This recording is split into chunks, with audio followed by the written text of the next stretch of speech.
Kenapa Zaid bin Thabit belajar bahasa Yahudi? Supaya jangan sampai ditipu orang Yahudi. Man arafa lughata qaumin amina makrahum. Siapa yang paham bahasa suatu kaum, maka dia akan selamat dari tipu muslihat kaum itu.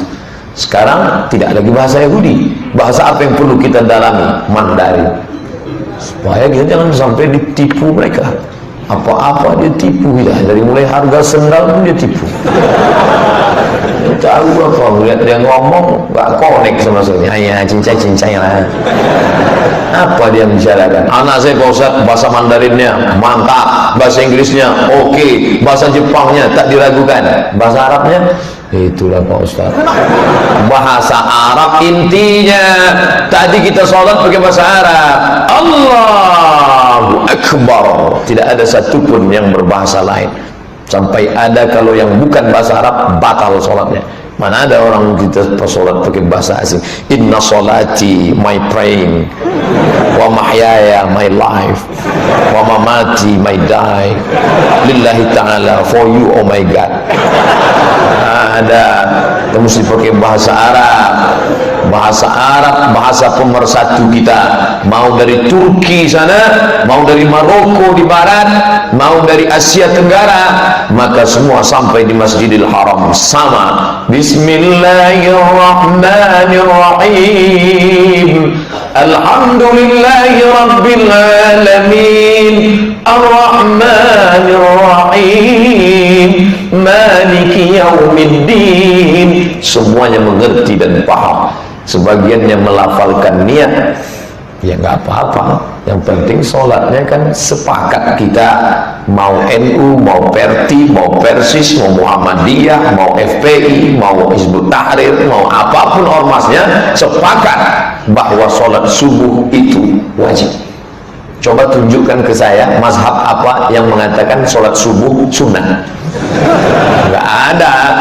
Sholat subuhnya sepakat bahwa dalam teknis pelaksanaannya itu ada yang pakai usolli, ada yang enggak, ada yang bismillahnya jahar, bismillahirrahmanirrahim, ada yang bismillah silent. Alhamdulillahirabbil alamin, arrahmanirrahim. Nah, ini teknisnya saja, tidak menjadi masalah, tapi intinya sama. Maka pelajari bahasa Arab. Usolli fardhu zuhri arba'a raka'atin. Arba', 1, 2, 3, 4. Arba'a raka'atin, 4 rakaat. Nah, ini selain dia bahasa sholat, bisa juga dibawa ketika pergi umrah. Ditanya sama orang, kamu tinggal di mana? Sakin Fain. Hotel apa? Nyasar nih, nggak tahu tempat. Hotel mana? Lantai berapa? Arba'a raka'at. Bukan sekedar bahasa sholat, dia bisa dipakai percakapan sehari-hari. Lantai berapa? Thalatha raka'at. Cuman kalau lantai 7 agak berat memang. Torkam, lantai berapa? Al-Maghrib wal-Isya. Sebab itu maka tekuni belajar bahasa Arab. Sampai keluar saking semangatnya masuk Masjidil Haram. Begitu keluar Masjidil Haram, lupa masuk dari pintu mana. Sudah di mana? Datang ngomong sama polisi. Polres. Kata dia, ada apa? Ihdinas sirata, tunjukkan aku jalan. Al-hotel.